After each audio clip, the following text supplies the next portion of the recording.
Welcome back to Biology 1110, General Biology. In Chapter 3, we are going to be discussing water and life. Please make sure before you start this chapter that you are comfortable with those concepts we talked about in Chapter 2, like what is a polar molecule, what are hydrogen bonds. These things are going to be very important in discussing water and its ability to help support life on Earth. Water is the biological medium on Earth. It is what allows life to have evolved on Earth. There is a bottled water commercial that says water is life. And they really aren't wrong in that commercial. Water really is what makes life possible. Water is often something that is searched for on other planets when there are scientists searching for signs of life on other planets. Water itself doesn't mean that life exists, but water often indicates that there are conditions that could support life on other planets. Water is the only common substance on Earth that exists in the natural environment in all three physical states of matter. So you can commonly find throughout the planet frozen water, solid water, so on icebergs or glaciers.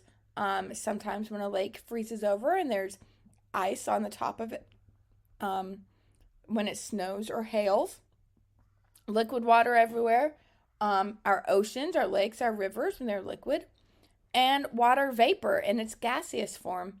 Almost all air around our environment is liquid, has gaseous water vapor in it. The structure of the water molecule allows it to interact with other molecules through hydrogen bonding with other molecules that are ionic or polar, and its unique emergent properties make Earth suitable for life. So because of its hydrogen bonds in water, we are going to see the cohesive behavior of water. That means that water forms hydrogen bonds with other water molecules and allows it to stick to itself, giving water a little bit of surface tension. It's able to moderate temperature. So places that are cooler to like oceans and big bodies of water don't have as extreme hot and cold temperatures because those hydrogen bonds can absorb a lot of heat before they start making water evaporate, and they can release heat before it starts having to freeze over. Hydrogen bonds make water expand when it freezes.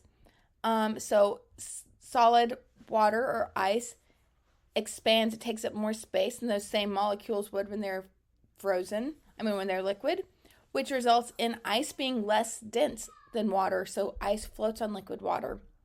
Water is a very good solvent. Anything that is ionic or polar is going to be able to dissolve in water. Water is fluid, and it is polar. The rest of this chapter is going to discuss these properties of water and why they're so important in biology. In a water molecule, the electrons of the polar covalent bonds spend more time near the oxygen than the hydrogen. This should be a review for you from Chapter 2. Water is a polar molecule. So you see, like in this top water molecule, the red oxygen has a delta minus to it because the electrons spend a little bit more time at the oxygen end. The hydrogens have a delta plus, and so that is because electrons have a little bit less time that they spend at those hydrogen ends. And this allows water to form hydrogen bonds with each other. So the delta plus of hydrogens are attracted to the delta minus of the oxygen end of water. This video is not going to play for us in this recording, and I'm sorry. I hope you're able to attend class, or I'll see if I can give you another suitable video that you can watch. Water is cohesive. So collectively, the hydrogen bonds hold water molecules together. Cohesion not only gives surface tension to water, it also helps water be able to be pulled up from the roots of a plant against gravity that would try to pull it down. That cohesion pulls it up a plant, up through the leaves of a plant. So water can travel through the whole organism. Adhesion is an attraction between different substances. So the water and plant cell walls are attracted to each other because of adhesion. Let's watch this cute quick little video about... Trees must transport water and minerals to their highest leaves. How does this happen? Interestingly, trees move water by losing water. Evaporation of water from plants is called transpiration. Water diffuses from inside a leaf to the outside air through pores. Inside a leaf are air spaces. Water evaporates constantly from the surfaces of surrounding cells. To better see the water, let's show it in blue. Notice that water forms a film on cell walls, including the walls of cells in leaf veins. Within the veins are hollow, tube-like cells, shown in brown. These cells, also found in stems and roots, are part of a tissue called xylem. Water and minerals are transported from roots to veins through the xylem, and then from veins into the walls of other leaf cells. What maintains this flow? Let's look at the surface of a plant cell. A thin layer of water covers the cell wall. As water evaporates, the cell wall begins to dry out. Look at how water sticks to the cell wall. This is called adhesion. Water molecules also stick to each other. This is called cohesion. Cohesion and adhesion are the results of hydrogen bonds, the dashed lines. Because of cohesion and adhesion, transpiration creates a tension from leaf cells through the xylem to the roots that pulls water molecules up the plant.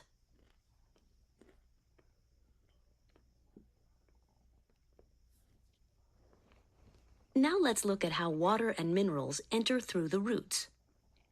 Roots are highly branched, creating a lot of area for absorption. Root hairs near each root tip increase the surface area. Water and minerals, shown in yellow, can follow two paths from cell to cell within a root. In one path, they travel in the cytoplasm, which is connected between cells. In the other path, they travel within cell walls. In the path within cell walls, however, they encounter a waxy barrier that blocks entry to the xylem. To continue, the water and minerals must cross a plasma membrane. In this way, only certain minerals can enter the xylem.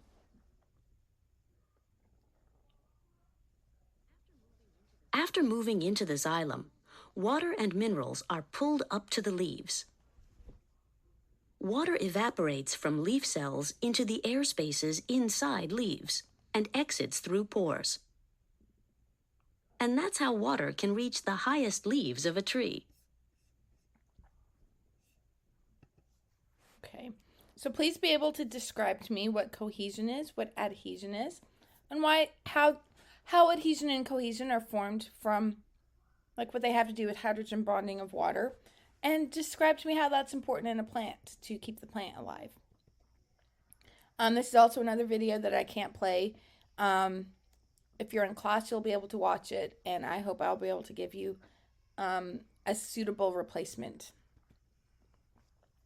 Surface tension is a measure of how hard it is to break the surface of a liquid, and water has a very high surface tension. Here you can see the spider is actually able to walk across the water because the surface tension supports it. The surface tension is due to hydrogen bonding between molecules of water at that interface with air and to the water below. Water moderates temperature. So water can absorb heat from warmer air, making the air feel not as hot. It can release stored heat to cooler air, making that air feel not as cool. So areas by the ocean tend to be a little bit more temperate. So water can absorb that heat and just use that energy to break hydrogen bonds. Eventually the heat will be taken away through evaporation. And water can absorb or release a large amount of heat, storing it in those hydrogen bonds with only a slight change in its own temperature. When you talk about temperature, kinetic energy is the energy of motion. So anything that's moving has kinetic energy.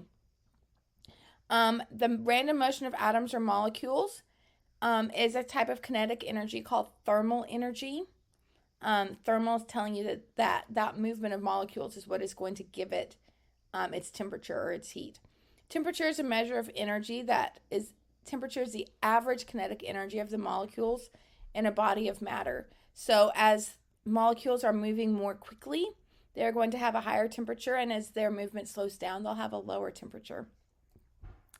And thermal energy can transfer from one body of matter to another, and that is going to be heat. Water has a very high specific heat. The specific heat is how much heat it has to lose or gain to change its own temperature. So water, it has to absorb a whole calorie for every gram to change by 1 degree Celsius. So it resists changing its temperature. And it resists changing its temperature because it has a high specific heat. You don't have to be able to tell me what the specific heat of water is, but do be able to tell me why water resists changing its temperature. Be able to tell me that water helps moderate temperatures of coastal areas. So in this picture you can see like coastal California has temperatures in the 70s, whereas just move in a little bit to San Bernardino or Palm Springs and they're in the hundreds. That's a stinking hot day compared to a nice comfortable day in LA or San Diego. So water resists changing temperature because it can store that energy in hydrogen bonds. So water's high specific heat is related to its hydrogen bonding. Heat is absorbed when hydrogen bonds break. Heat is released when hydrogen bonds form. And the high specific heat of water minimizes temperature fluctuations to within limits that permit life. If we lost that water on Earth and lost its ability to absorb heat, we could have very hot daytimes and very cold night times, very hot summers and very cold winters. That just wouldn't allow life to survive on Earth. Water also can evaporate, and evaporative cooling is a way that a lot of organisms are able to keep their body temperatures at appropriate levels to be alive. Evaporation is this transformation of a substance from liquid to gas. So water turns into water vapor. That's evaporation. I'm not going to talk about what heat or vaporization is. That's a definition you can pay attention to, maybe memorize for another class. But as a liquid evaporates, its remaining surface cools, and that's called evaporative cooling. So you can think about it like if you are on a track team and you have 10 runners on it, and the 10 of you have an average speed that you run. You just calculate out your average speed for all 10 of you. If the fastest 2 runners leave your team, your average speed of your team is going to go down. Even though you're still running the fastest you can, the other 8 of you are going to go down in speed. It's the same thing for if you take away the molecules of water with the most energy, what's left behind is going to be a little bit cooler.